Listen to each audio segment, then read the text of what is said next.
गरुड़ पुराण पंचम अध्याय। मृत्यु के बाद आत्मा की यमलोक की यात्रा और 16 दिनों की कठिन परीक्षा। मृत्यु के क्षण के बाद आत्मा केवल शरीर से अलग नहीं होती, वह एक ऐसी अनदेखी यात्रा पर निकलती है जहां उसका सामना अपने ही कर्मों से होता है। गरुड़ पुराण का पंचम अध्याय विस्तार से बताता है कि आत्मा मृत्यु के बाद कैसे यमराज के लोक की ओर बढ़ती है और यह यात्रा कितनी कठिन, कष्टकारी और निर्णायक होती है। जब मनुष्य मरता है, उसी क्षण उसका सूक्ष्म शरीर, जिसे प्रेत देह कहा जाता है, मुख्य शरीर से अलग हो जाता है। यह प्रेत आत्मा सबसे पहले आसपास मंडराती है, अपने घर, परिवार, बच्चों को देखती है, परंतु कुछ कर नहीं पाती। वह देखती है कि उसका पार्थिव शरीर अग्नि को समर्पित कर दिया गया है, लेकिन उसे उस अग्नि की तपिश अपने ऊपर महसूस होती है। मृत्यु के तीसरे दिन से उसकी यात्रा यमलोक की ओर आरंभ होती है। यह कोई सीधा मार्ग नहीं होता। आत्मा को अंधकारमय, कांटों और अग्नि से भरे मार्गों से गुजरना पड़ता है। रास्ते में उसे भूख लगती है, प्यास लगती है, लेकिन खाने या पीने के लिए कुछ नहीं मिलता। यह सब उसकी परीक्षा का भाग है। गरुड़ पुराण कहता है कि यमलोक की यह यात्रा 16 दिन तक चलती है। हर दिन आत्मा को किसी न किसी रूप में अपने पापों की छाया से गुजरना होता है।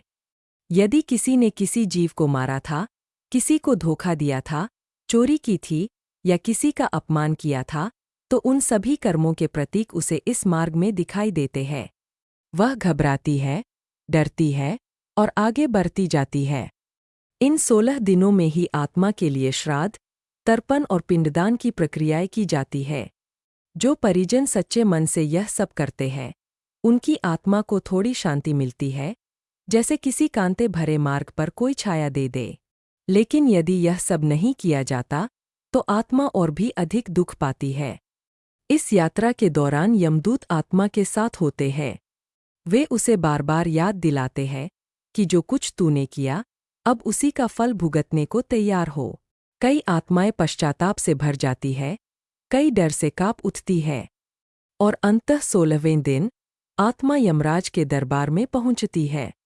वहाँ चित्रगुप्त उसका लेखा जोखा खोलते हैं।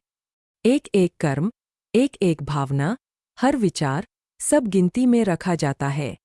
वहाँ कोई बहाना नहीं चलता। न संबंध, न जाति, न धर्म, केवल कर्म की गिनती होती है। फिर आत्मा को यह सुनाया जाता है कि अब उसे कहा जाना है स्वर्ग, नरक या पुनर्जन्म के लिए पृथ्वी। इस अध्याय का संदेश बहुत स्पष्ट है। मृत्यु के बाद की यात्रा कोई रहस्य नहीं, बल्कि सटीक न्याय की प्रक्रिया है। वहाँ कोई पक्षपात नहीं होता। यह संसार में किए गए हर कार्य की गूंज है, जो मृत्यु के बाद सुनाई देती है। इसलिए गरुड़ पुराण कहता है, जैसा जीवन जियोगे, वैसी ही मृत्यु के बाद की राह बनाओगे।